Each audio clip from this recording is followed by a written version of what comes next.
1941. A grocery store in Minneapolis, Minnesota. A man walks through the aisles with a shopping list. He's not shopping for his family.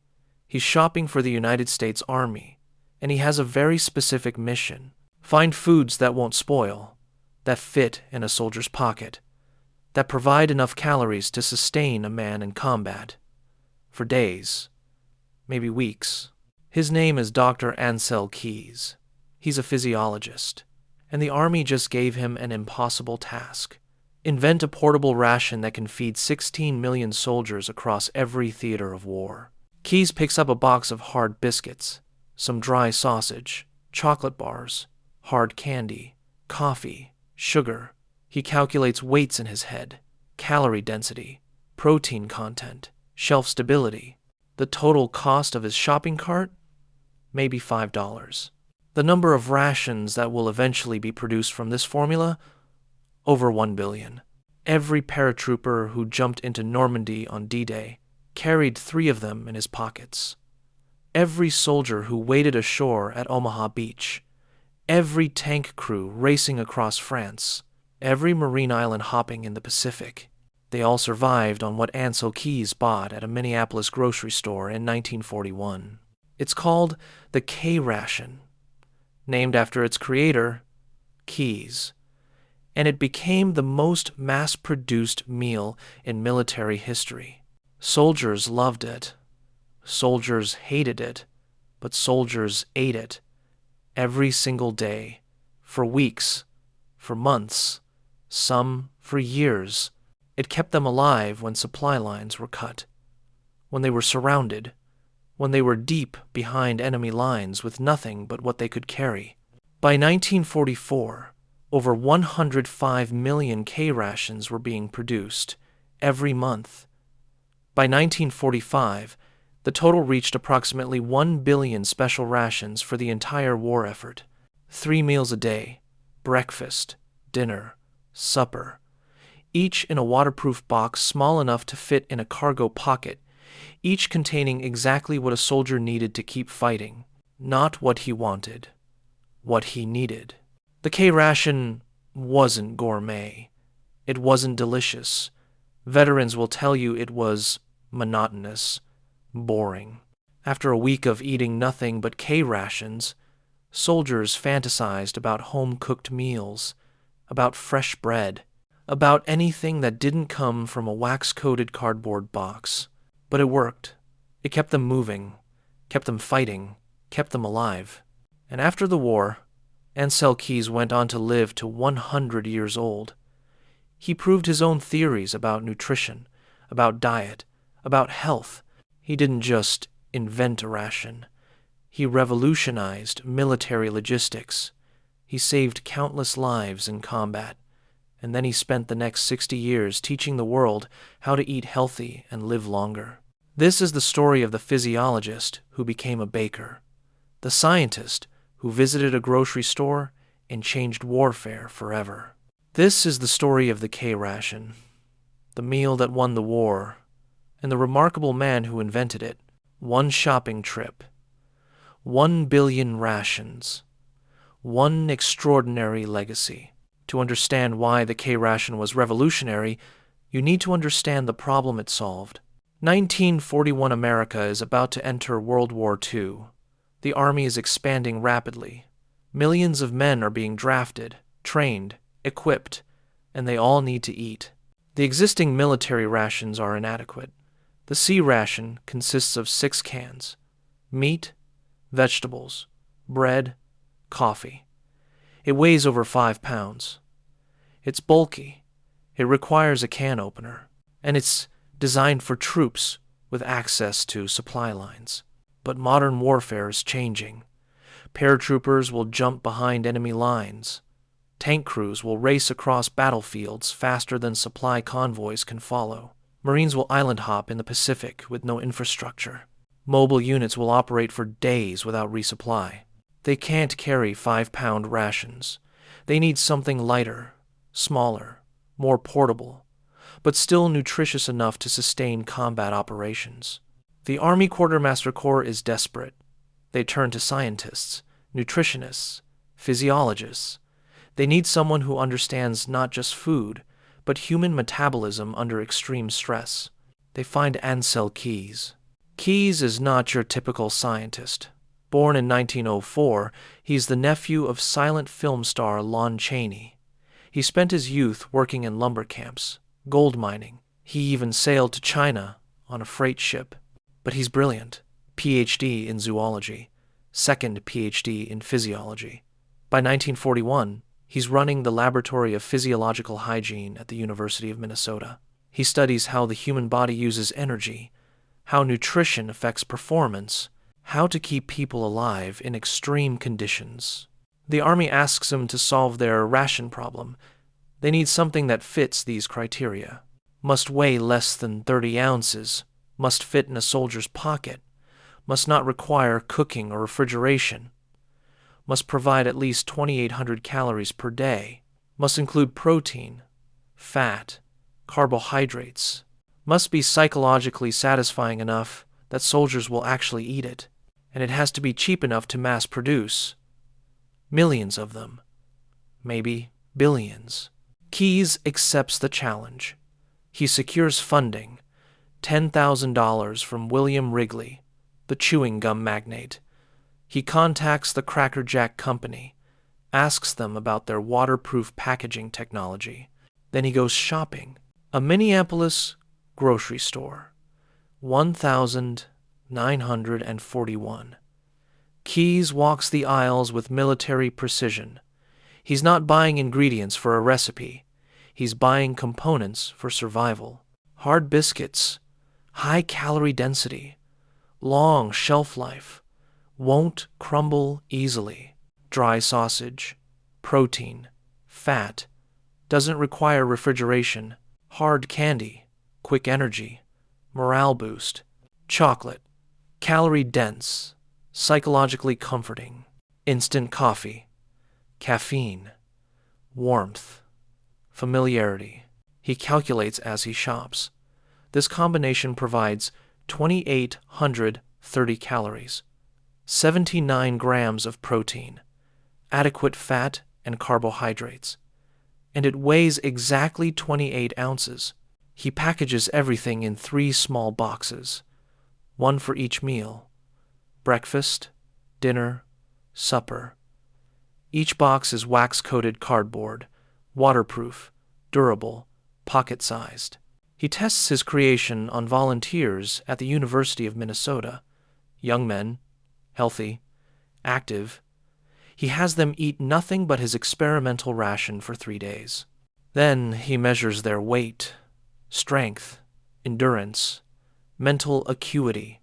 The results are clear. The men don't lose weight.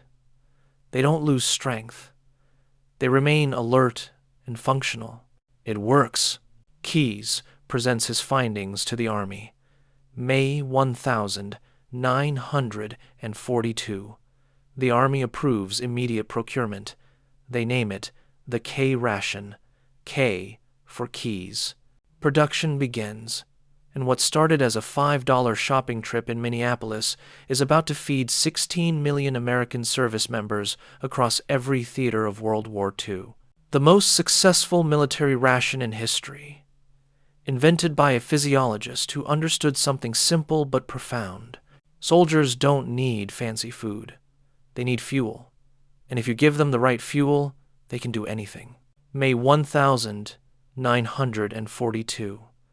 The K-ration goes into mass production, and the scale is staggering. Major American food companies are recruited: H, J, Heinz, Cracker Jack Company, Patton Food Products, Wrigley, Hershey, Nescafe.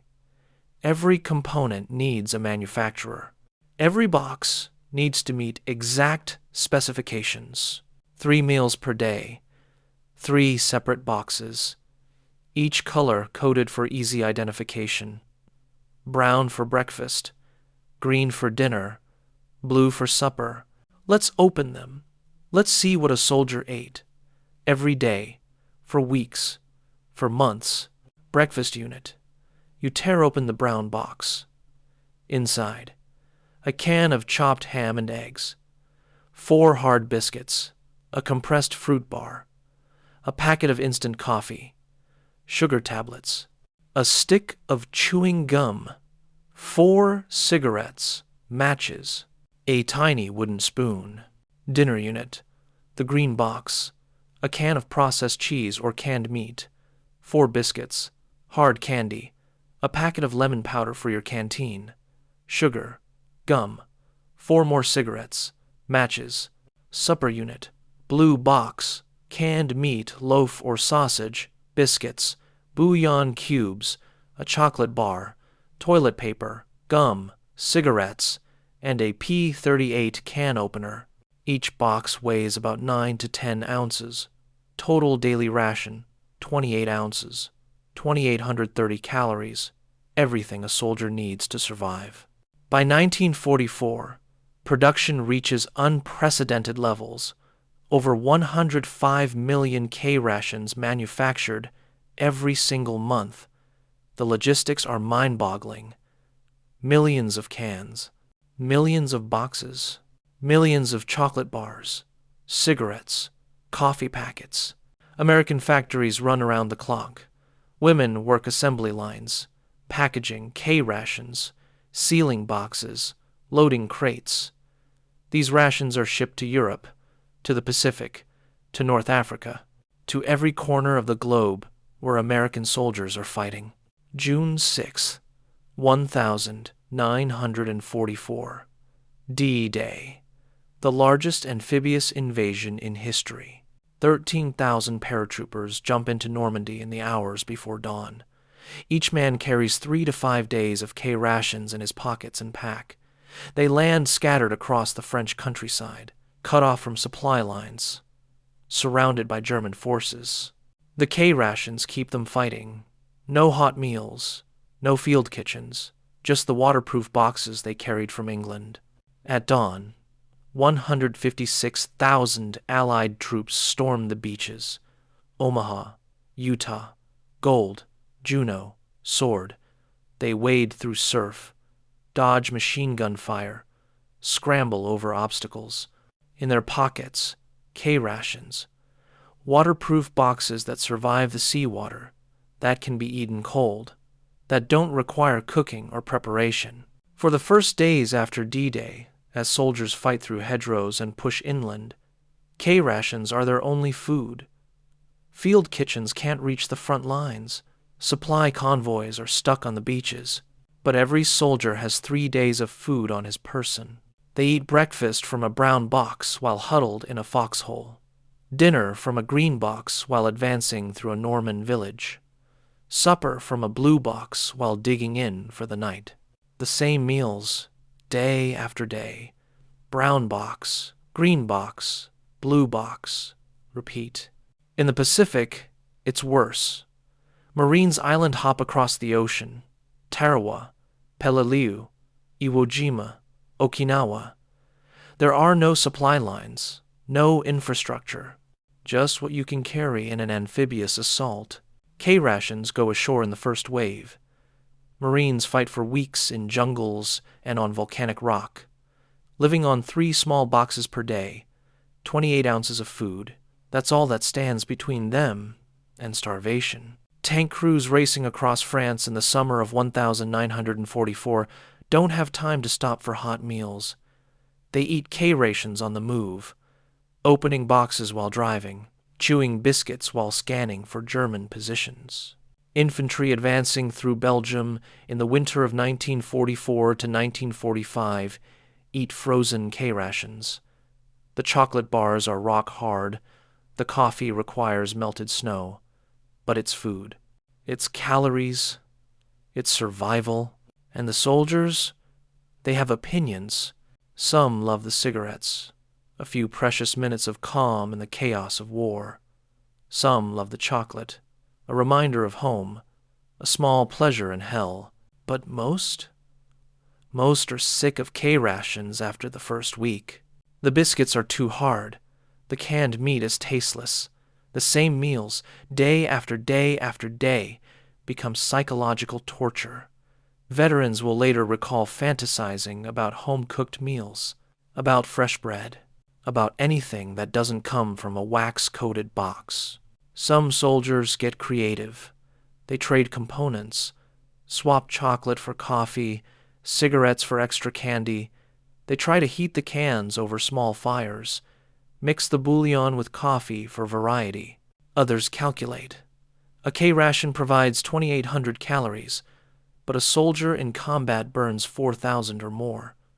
Mountain troops in Italy, jungle fighters in Burma, infantry in winter, they're always hungry, always exhausted.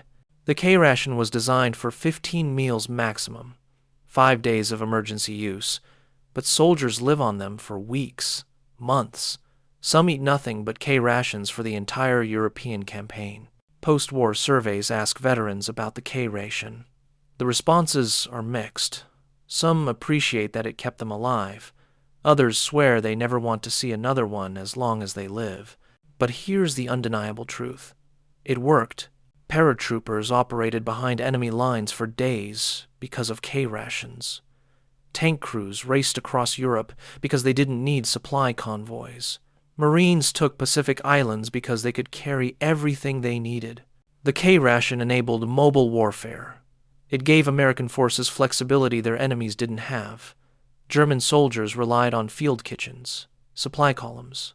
When those were destroyed, they went hungry.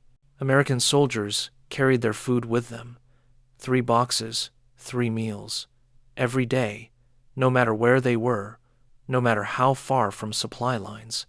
Ancel Keys' grocery store experiment fed an army, and that army won a war. By the end of World War II, approximately 1 billion special rations had been produced, most of them K-rations, the most mass-produced meal in military history. And it all started with hard biscuits, dry sausage, and chocolate bars from a Minneapolis market. Let's talk about what the K-ration achieved. Not just calories, not just nutrition, but strategic advantage. The K-ration enabled rapid mobile warfare. American forces could move faster than any army in history because they weren't tied to supply lines. Paratroopers could jump behind enemy lines and operate independently. Tank crews could advance 50 miles in a day without stopping for hot meals. Infantry could fight in jungles, mountains, and deserts with nothing but what they carried. The German Wehrmacht, by contrast, relied heavily on field kitchens and supply columns. When those were destroyed by Allied air power, German soldiers went hungry. Their combat effectiveness degraded rapidly. The K-ration was a force multiplier. It didn't just feed soldiers, it made them more effective, more mobile, more independent, more dangerous. 16 million American service members were fed by variations of Ancel Keys' design. Allied forces, including British and Free French troops, also used American rations. The logistical achievement is almost incomprehensible. 1 billion rations produced, packaged, shipped, distributed to every theater of war. In 1948, 3 years after the war ended, the K-ration was officially declared obsolete. The Army wanted something better, more variety, better taste. The C-ration was improved. New rations were developed. But the legacy was permanent. Every military ration since 1945 traces its lineage to the K-ration. The modern MRE, meal ready to eat, is a direct descendant. Lighter, more variety, better packaging, but the same core concept. A complete meal, portable, shelf-stable, designed for soldiers on the move. And what about Ancel Keys? What did he do after inventing the ration that won the war? He changed the world. Again, 1944 to 1945. While the war was still raging, Keys conducted the Minnesota starvation experiment. He recruited 36 conscientious objectors, men who refused to fight but wanted to serve. He subjected them to severe calorie restriction for 6 months, documented every physical and psychological effect. The goal was to understand starvation, how to treat famine victims, how to rehabilitate prisoners of war and concentration camp survivors. The study was brutal. The volunteers suffered, but the data was invaluable. In 1950, Keys published The Biology of Human Starvation, a 2-volume, 1,300-page comprehensive study. It remains the only work of its kind. It was used to treat Holocaust survivors, refugees from war zones, victims of famine across the globe. Then, in the 1,950 seconds, Keys turned his attention to heart disease. He studied businessmen, executives. He noticed a correlation between high-fat diets and cardiovascular problems. He began researching cholesterol. His work led to the discovery of the cholesterol-heart disease link. The idea that what you eat directly affects your heart health. It seems obvious now. In the 1,950 seconds, it was revolutionary. In the 1,960 seconds and 1,970 seconds, Keys popularized the Mediterranean diet. He studied populations in Italy and Greece, noticed they had lower rates of heart disease. He attributed it to their diet: olive oil, fish, vegetables, whole grains, less red meat. He wrote Eat Well and Stay Well, a bestseller. He appeared on the cover of Time magazine in 1961. He became a celebrity scientist, the man who told America to change how it eats, and he practiced what he preached. Ancel Keys lived to 100 years old. He died in 2004. His wife, Margaret, lived to 97. They spent their final decades in a villa in southern Italy, eating the Mediterranean diet they'd championed. Keys proved his own theories about nutrition, about health, about longevity. He invented the K-ration that saved soldiers' lives in war. Then he spent 60 years teaching the world how to live longer in peace. 3 revolutionary contributions: military nutrition, starvation research, cardiovascular health. One remarkable man, one extraordinary life. Walk into any military base today. Visit the commissary. Look at the MREs stacked on shelves. Meal, ready to eat, the modern combat ration.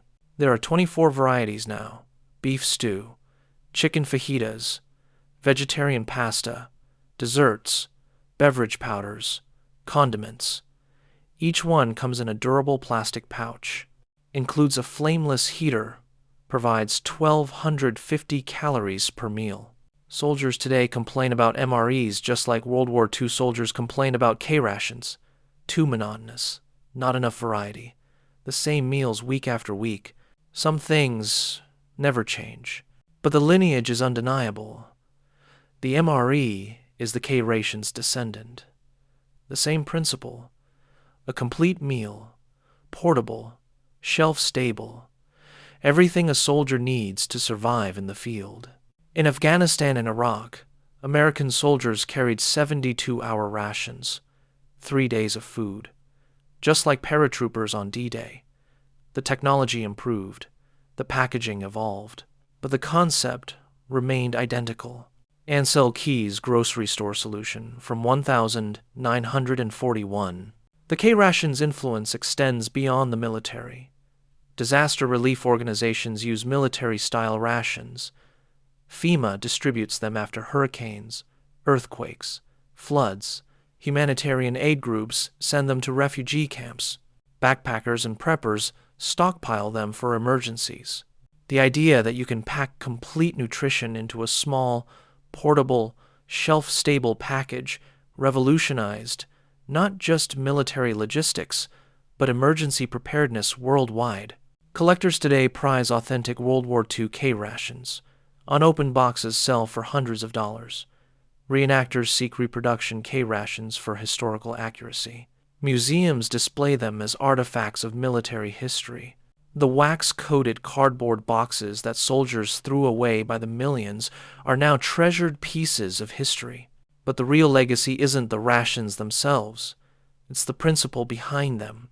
The idea that simple, Practical solutions often work better than complex ones. Ancel Keys didn't invent exotic freeze-dried meals or high-tech food bars. He bought biscuits, sausage, and chocolate from a grocery store. He packaged them in waterproof boxes. He calculated the calories. That's it. That's the innovation. He understood that soldiers don't need gourmet food. They need fuel. They need calories. They need protein and fat and carbohydrates in the right proportions. Everything else is secondary. It's the same principle he applied to his later work. The Mediterranean diet isn't exotic. It's simple. Olive oil, fish, vegetables, whole grains, no complicated supplements, no expensive superfoods, just basic, healthy eating. Keys proved that the best solutions are often the simplest.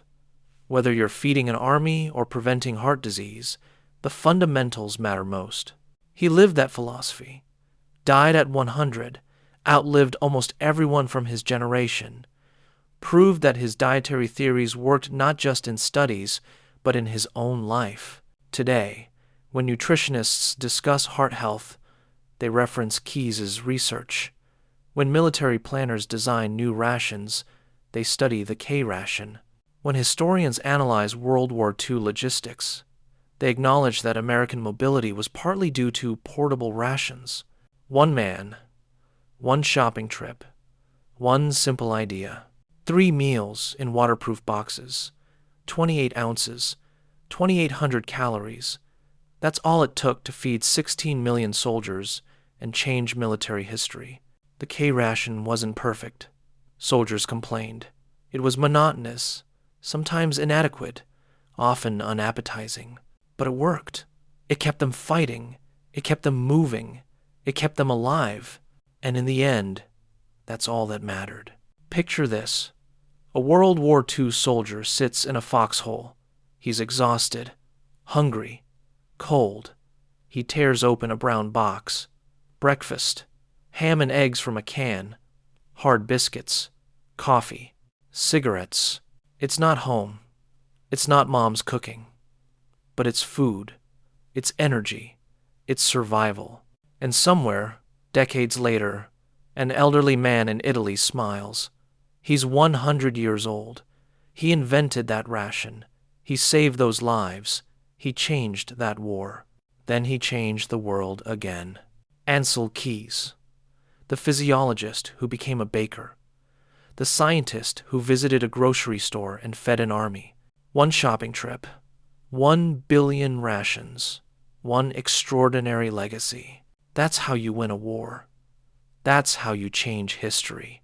Not with complexity, not with fancy technology, with biscuits, sausage, chocolate, and the understanding that simple solutions, done right, can accomplish the impossible.